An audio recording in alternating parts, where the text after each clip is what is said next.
आदमी की बड़ी इच्छाओं में शामिल है अमर होने की इच्छा। माँ, आदमी की जो बड़ी इच्छाएं हैं उनमें एक इच्छा कौन सी शामिल है? अमर होने की, कि मैं अमर हो जाऊं। तो अमर, महाराज शब्द भी लिखते हैं वक्त अमर, वक्त अमर नित। तो अमर का एक अर्थ तो होता है कि मरूं ही ना, दूसरा अर्थ होता है दीर्घजीवी। तो दीर्घजीवी के अर्थ में हम अमृत शब्द का प्रयोग करते हैं कि अमृत पान किया उन्होंने। तो उसका अर्थ ये नहीं हुआ कि वो मृत्यु के विजेता हो गए, अपितु वो दीर्घजीवी हो गए। महाराज साहब लिख रहे, अजर अमर पद को लहे ध्यानत सुख की रास, करे कर्म की निर्जरा भाव पिंजरा विनाश, और अजर अमर पद को लहे। तो सभी की इच्छा शामिल है मां अमर होने की। अब आप ये देखें कि अमरता के मायने कैसे और कितने निकलते हैं। तो एक अमरता होती है जेनेटिक, बायोलॉजिकल अमरता।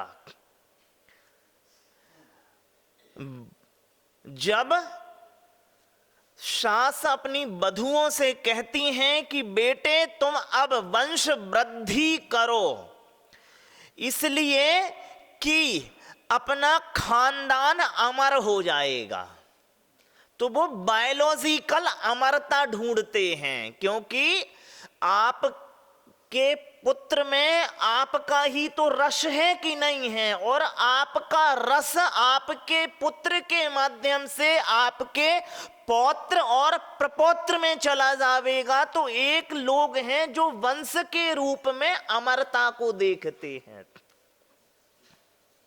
किसके रूप में? वंश के रूप में। अरे हम ना होंगे तो हमारा खून तो होगा। तो वो ये कह रहे हैं कि हम तो ठीक है, मृत हो भी जावेंगे, लेकिन उस अर्थ में क्योंकि जेनेटिक कोडिंग तो हमारी पीढ़ियों में हमारी ही रहेगी कि नहीं रहेगी। तो उस अर्थ में कुछ लोग हैं अमरता तलाश करते हैं। दूसरे हैं जो नाम के अर्थ में अमरता तलाश करते हैं। किसके अर्थ में? जी, बदनाम होंगे तो क्या नाम ना होगा? तो बदनाम होंगे तो भी नाम होगा कि नहीं होगा? शैतानों के भी कुल होते हैं, घराने संगीतकारों के तो होते ही होते हैं, शैतानों के भी घराने होते हैं, माफिया की भी गैंग होती है। तो वो एक हैं जो अनैतिकता में भी अपनी अमरता खोज लेते हैं। तो एक अर्थ में वो भी अमरता यहां पर मृत्यु को जीतने के अर्थ में नहीं, दीर्घजीवी के अर्थ में। किसके अर्थ में? दीर्घजीवी के अर्थ में। अब रावण तब तक ही दीर्घ जीवन पा चुके हैं जब तक कि राम उतने ही दीर्घजीवी हैं जितने कि राम दीर्घजीवी हैं नाम के अर्थ में। कंस और कृष्ण युग्म के तौर पे काम करते हैं कि नहीं करते हैं? तो अब एक नाम के अर्थ में भी अमरता है, ठीक है कि नहीं है मां? ओसामा और अमेरिका 9/11 जो था, ये दोनों ही साथ साथ चलेंगे। अब तो नाम के अर्थ में भी उन्होंने क्या खोज ली भैया? अमरता खोज ली। ठीक है कि एक इस अर्थ की भी अमरता है। तीसरी अमरता है सद्गुण के अर्थ में कि गांधी अमर रहें या सुभाष अमर रहें। तो ये कौन सी अमरता है? वैचारिक अमरता है, ये नाम वाली अमरता नहीं है, वैचारिक अमरता है। जब तक गांधीवाद है तब तक गांधी है, मार्क्सिज्म जब तक है तब तक मार्क्स है। तो ये क्या है बाबूजी? वैचारिक अमरता है कि मैं कुछ ऐसे विचार छोड़ जाऊं यहां पर ताकि मैं दीर्घजीवी रहूं। जो मंदिरों में नाम इत्यादि लिखवाते हैं वो दूसरे स्तर की अमरता है, जेनेटिक अमरता भी नहीं है वो है मैं अपना नाम छोड़ जाऊं। तो कुछ नैतिक आधार चुनते हैं अमर होने के लिए और कुछ अनैतिक आधार चुनते हैं अमर होने के लिए। नहीं बाबूजी? तो लेकिन मूल में आदमी की बड़ी इच्छाओं में शामिल है अमर होने की इच्छा, कि मैं बहुत दिनों तक लोगों की याद में रह जाऊं। बाबूजी कितने दिनों तक? बहुत दिनों तक लोग कहें कि हां कभी उनके पद चिन्ह यहां थे। इसलिए आदमी रेत पे नहीं लिखता है, पत्थरों पे नाम खोदते हैं। किस पे खोदते? कोई कहे सुनो ईंटा पे लिख दे ईंटा पे भी नाम लिखते हैं। अरे उस कठोरतम चीज पे लिखो ताकि उसमें दीर्घ जीवन स्थापित हो जाए। तो एक इस ढंग की अमरता है।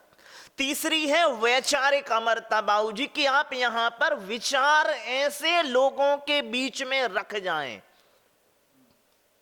तो वह सदियों तक मार्गदर्शक के, पथ प्रदर्शक के तौर पे चीजें काम करें। तो फिर वो वैचारिक, तो वैचारिक अमरता के साथ में ही जुड़ जाती है हमारी साहित्यिक अमरता, कि ऐसे विचार किसके माध्यम से छोड़ के जाएंगे? साहित्यों के माध्यम से।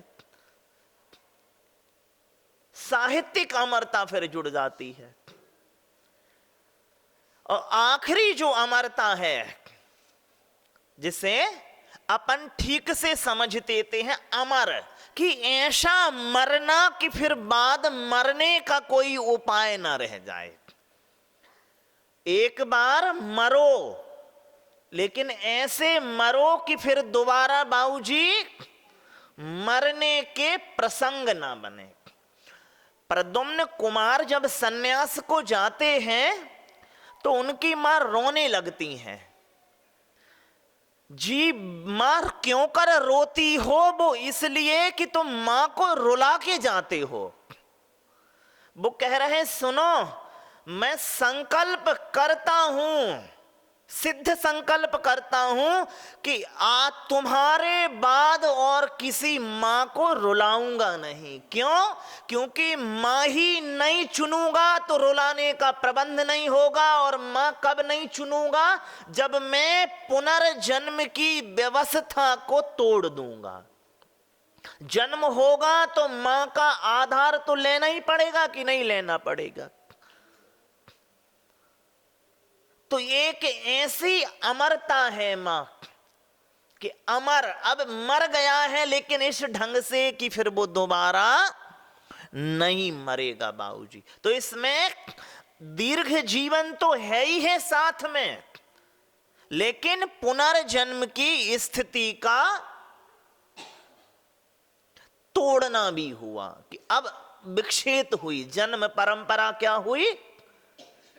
अब आप देखो मां, आप कौन सी अमरता के प्रति लालायत होते हैं? कौन सी अमरता के प्रति लालायत हैं? जेनेटिक बायोलॉजिकल अमरता के प्रति हमारी विशेष लालसा है। देख रही हैं, मां भी देख रही हैं और पिता भी देख रहे हैं कि पारिग्रहण के बाद में ना वे भी समस्याएं झेली जो कभी जीवन में थी नहीं, फिर भी तैयार बैठी हैं कि इनका ब्याह करो। अब तुम खुद ही देखो, आपके जीवन के गणित ठीक बैठे क्या? कोई आरंभिक 4-5 साल के बाद एक बड़ा पश्चाताप ही छूट गया कि कोई विशेष, हाँ परिग्रहण में एक आर्थिक सुरक्षा तो हाथ लगी, सामाजिक सुरक्षा भी हाथ लगी, लेकिन आप आत्मिक तौर पे सुरक्षित नहीं हो पाए। सामाजिक तौर पे और आर्थिक तौर पे आप क्या हुए? सुरक्षित हुए, संपन्न हो गए, लेकिन आत्मिक तौर पे आपने विपन्नता ही देखी कि नहीं देखी? आप भी आत्मिक तौर पे टूटते चले गए और सामने वाला भी आदमी आत्मिक तौर पे टूटता चला गया। क्यों? क्योंकि हमने अमरता के मायने जो थे बहुत अर्थ में बायोलॉजिकल खोजे थे, जैविक अमरता हमने चाही थी, और उसी के अर्थ में फिर पुरुषार्थ जुटाना शुरू कर दिया। बाबूजी, पैसे न होंगे तो विशेष प्रशंसा ना मिलेगी मुझे। ये कौन सी अमरता है बताओ? बायोलॉजिकल जैविक अमरता है।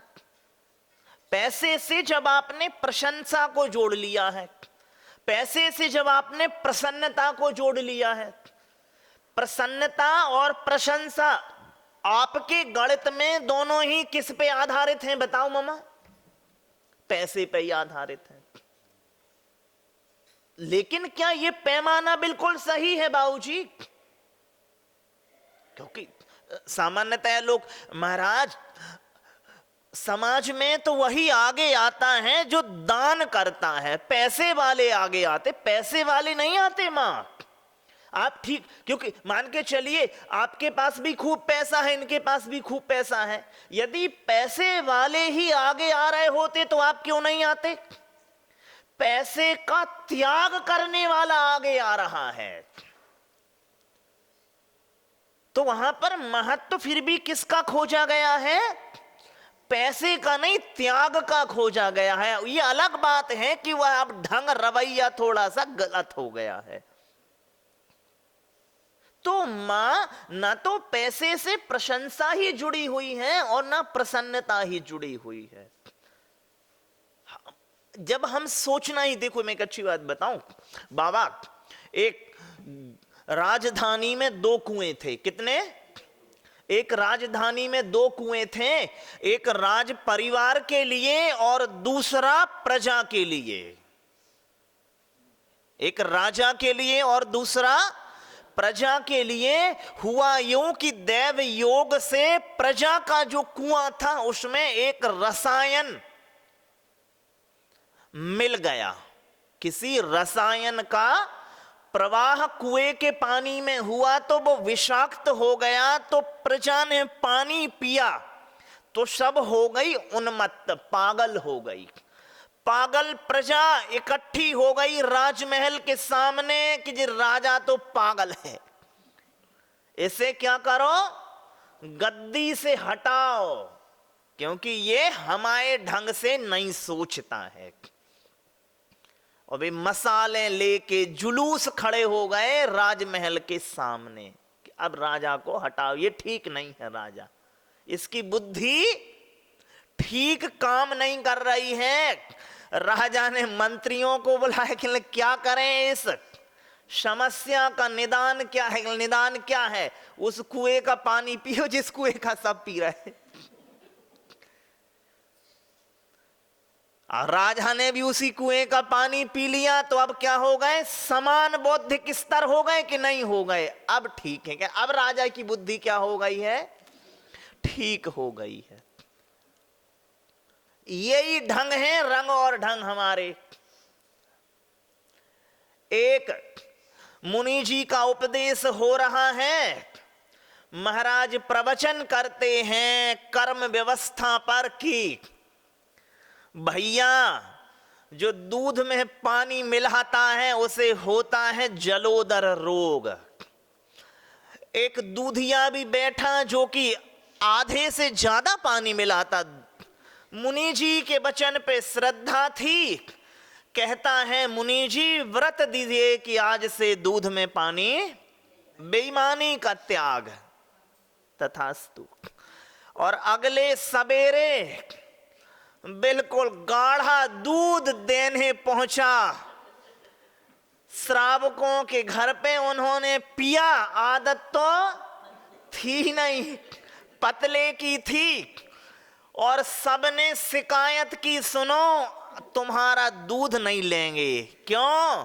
अरे जे पेट खराब कर देता है, कैसा दूध दे के आते हो तुम? उसका दूध बिकना क्या हो गया? बंद। मुनि जी से कहता है, महाराज ये भी कोई प्रवचन होते हैं कि धंधा ही चौपट हो गया? क्या हुआ? जो ये हुआ, लोगों ने बंद कर दिया दूध लेना कि तुम्हारा दूध तो पेट खराब करता है, कैसे काम चलेगा अब? एक हलवाई बैठा कह रहा, सुनो फिक्र न करो, तुम्हारा दूध मैं ले लूंगा। उसने लिया, उतना ही पानी मिलाया, अगले दिन माओ को बांट दिया। लोग जी तुम्हारा दूध बहुत बढ़िया है, ये पेट खराब नहीं करता। अब बताओ मां, दूध में दोष था या पाचन में? किसमें दोष था? मेरे पाचन का जो ढंग बन गया है परंपरागत, तो कभी नवीनता नजर आती है, वैचारिक नवीनता, तो वो स्वीकृत नहीं होती है कि बिना पैसे का कैसे प्रशंसित हो जाऊंगा मैं समाज में, बिना पैसे का कैसे प्रसन्न हो जाऊंगा मैं परिवार में, समझ में ही नहीं आता कभी। तो जब सबके गणित यही है बाबूजी कि पैसा अमरता का बड़ा माध्यम है, नाम कमाना है तो पैसा कमाओ। वो इसलिए क्योंकि जब सभी एक ढंग से सोच रहे हैं तो हमें भी लगता है कि यही ढंग होगा सोचने का। जब सभी एक कुएं का पानी पिए बैठे हैं तो फिर भीड़ से चलता हुआ आदमी आपको बावला लगता है। क्या मुनियों की प्रशंसा होती है क्या हर जगह? बताओ, बावले नजर आते हैं कि जे भी कोई आदमी है नंग धड़ंग खड़े हो गए हो। अरे पैसा बनाओ, परिवार आगे बढ़ाओ, कुछ नाम कमाओ, कुछ लोगों को दे के जाओ, ये कोई जीवन है? सन्यास तो निर्भर है पर पे। अभी तक स्वतंत्र थे कि नहीं थे? बताओ, अभी तक स्वतंत्र थे? गाड़ी थे, घोड़ा थे, अभी 10 हाथ आपके सामने फैले थे, अब तुम अपने 2 हाथ दूसरों के सामने फैला रहे हो। ये कोई बौद्धिक बात है कि नहीं है? तो समाज तो बहुधा लोग तो इस ढंग से सोचते हैं क्योंकि सब एक ही किस्म का पानी पी के बैठे हैं। ईंट का जवाब पत्थर से देना है, यही तो अमरता का माध्यम है। लोग जानेंगे, सुनो उससे दूर रहो, नाम हो जाएगा, दादा हो जाओगे। फिर नाम होगा कि नहीं होगा? और महाराज कह रहे हैं, सुनो विनम्र हो जाओ भैया। ये तो विनम्रता, सरलता मूर्खता की पर्याय लगती है आपको, नहीं लगती? तो जिस ढंग से जो आप सोच रहे हो, फिर जटिलता में ही अमरता खोज रहे हो बाबूजी। और अमरता का माध्यम क्या है? करे कर्म की निर्जरा, कि 100% कर्महीन हो जाओ। कर्महीन कह रहे हैं, स्वभावहीन नहीं बाबूजी। जो मेरा आज का कर्म है वो 100% वैभाविक है। विभाव कोई आप क्या मान रहे हैं? भाभी मां एक बात बताओ, कुछ ना करना भी तो करना है कि नहीं है? आप कुछ करने को करना मानते हो, जबकि कुछ ना करना भी तो करना है कि नहीं है? बताओ। तो आप कुछ ना करने को करना नहीं मानते। गाली देने को तो आप देना मानते हो, गाली ना देने को भी तो देना क्यों नहीं मानते? इस ढंग से भी सोचो थोड़ा, और इस ढंग की अमरता खोजो मां। जेनेटिक अमरता का कोई भरोसा नहीं है, नाम की भी अमरता क्या। चक्रवर्ती भरत जब वहां पहुंचे थे, कहां, वृषभाचल पर्वत पर, और इस मान से भरे कि मेरा नाम, मैं पहला चक्रवर्ती हुआ, देखा था ना, कहानी सुनी, देखा, जमीन नाम भर गए भैया। दूसरे को मिटाना पड़ा, नाम की नहीं मिटाना पड़ा, तब मिटा अपना लिखा। साथ ख्याल ही आया कि जब दूसरे का नाम नहीं टिक सका तो अपना नाम कब तक टिकेगा बताओ। टिकेगा क्या बाबूजी। बायोलॉजिकल अमरता तो ये है, जब हमें जन्म देने वाला ही जिंदा ना रहा तो जो जन्म देने वाले से जन्मा है वो कब तक जिंदा रहेगा। अरे हमारे जब जनक ही जिंदा नहीं है तो हम कब तक जिंदा होंगे। तो बायोलॉजिकल अमरता मत खोजो, नाम की अमरता मत खोजो। नाम किसके कौन से याद रहे। शांति सागर को कोई जानता भी नहीं है, परंपरा उनने चलाई, नहीं चलाई, कौन जानता है आचार्य शांति सागर जी को। भगवान आत्माएं याद नहीं रही, तुम याद रह जाओगे। अपने दादा के दादा का नाम याद नहीं है।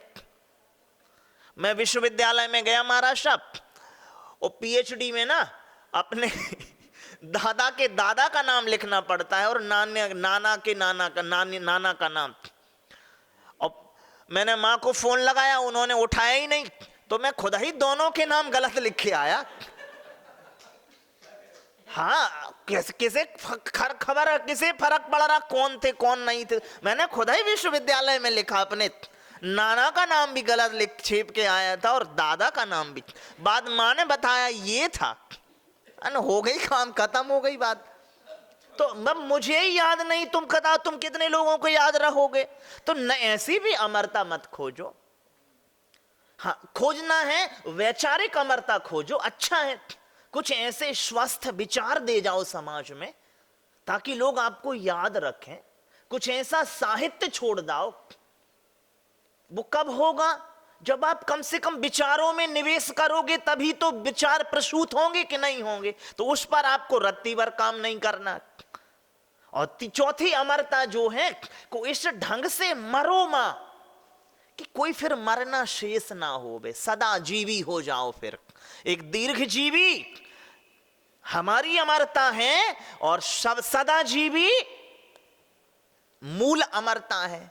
तो ये दो ढंग हैं, या तो वैचारिक अमरता को उपलब्ध हो जाओ,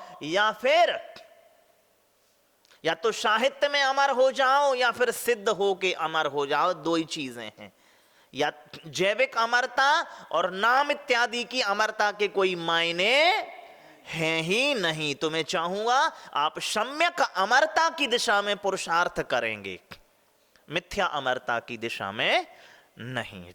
बोलिए पूज्य मंगलानंद सागर जी, मंगल सागर मुनि महाराज की जय।